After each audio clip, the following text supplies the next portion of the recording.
What's going on, YouTube? Welcome back to another episode of Chad Williams Fixes All. In this episode, we're going to be doing the gas lid on this 2015 Chevy Trax.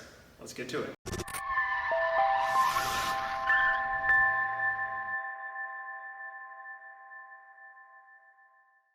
So the first thing we're going to go ahead and do is open up the gas lid door, if you still have it, and then we're going to go ahead and get in here and I'll show you exactly what we're going to have to do to get this off.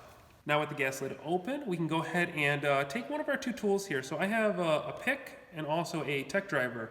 Tech driver is just a small little flat blade screwdriver usually, but I'm going to go ahead and use the pick. And what we're doing is just removing this small clip. We're pretty much just prying it upwards, and what you can do then is slide out the door lid and actually pop it off. So this is the door lid right here, and we can go ahead and take our new lid that we can go ahead and purchase off one of the links below. You can also purchase these on the link below too. But we'll go ahead and place our new lid onto our hinge here. Now we're going to go ahead and take our new lid and we're just going to go ahead and insert it onto the hinge.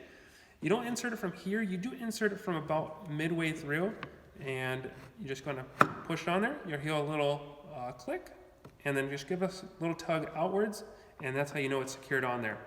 And then you can go ahead and test it, make sure it closes, make sure it opens, and there you go, it's all set. So that's going to conclude the how-to on how to replace the gas lid on this 2015 Chevy Trax. If this video helped you, please make sure to click the like button, subscribe to my channel, and also check out my other Trax videos. I got a whole bunch out there. We're always updating and everything like that too. So be sure to check them out, and I'll see you guys next time. Thanks.